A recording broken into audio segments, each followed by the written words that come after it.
Would you rather be stuck in a forest with a man or a bear? The bear. Bear. Finally, close call for a local woman who came face to face with a bear. All I kept thinking of is, I don't know what it's going to do. Her heart beat faster. And all of a sudden, it just turned and charged me. No. I literally thought for that moment I was going to be mauled.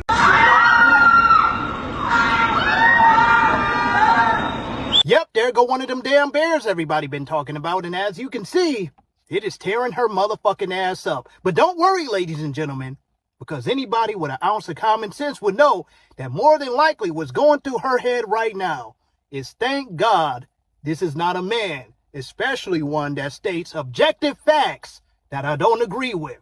Because apparently the truth hurts worse than being eaten alive.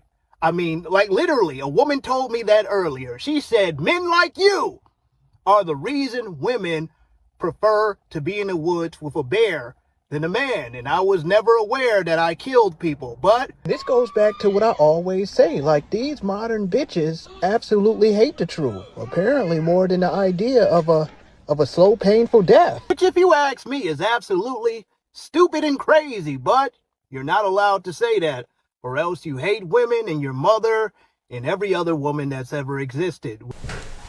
The women, we live in fear of men every single day of our lives. I do not walk through parks late at night because of men. I don't park in underground parking lots if I can avoid it because of men. And it's this weird way that we have to exist in this world where sometimes the man that the man in front of you could be the love of your life or a predator where you are running for your life. And that is a horrible way that we have to live our lives day in and day out. So I understand the policy change because they're trying to make women more comfortable. Personally, when I'm on a flight, I don't care who it is. I'm a very easy flyer, but I do live in terror as I sit in my seat and I just watch to see who my seatmate's going to be. And I'm just like, as they're looking at their boarding pass, I'm like, please not you, please not you, please not you. I have questions. I want to know. Like, is it just, it's not just gender. It's not a gender thing. You could be coughing and sneezing. You could have a colicky baby. Yes. I'm like, please not me, please not me, please not me, please not me. It's true. So yeah, that's it. And also, I will say I would be a little bit concerned also about what airline gets the power of this, because they're going to charge women to do this service. Yo, so we back in here for another edition of F-ya-Motha, and I'm so tired of this discussion. And I'm tired of big mouth bitches they put on platforms like this who just kick bullshit, right? If a man had said something along these lines, it'd be sexist. What she said was sexist.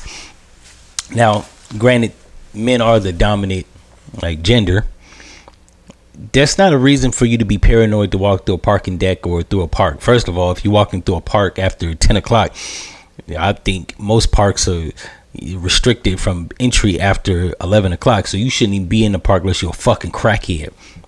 Second of all, if you're scared to walk through a parking lot or a parking deck, you need to get pepper spray, a 38 snub. Like, they make those things that levels the playing field. This whole shit about men making you worried or paranoid or fearful of your life, it seems like you need to talk to a therapist. You have more problems than men, right? As any person, man or woman, I teach people and tell people all the time, if you're walking through this life paranoid that somebody's going to kill you, while it is a chance and an option that it could happen, or a chance that it could happen, the likelihood of somebody attacking you, man or woman, is relatively slim.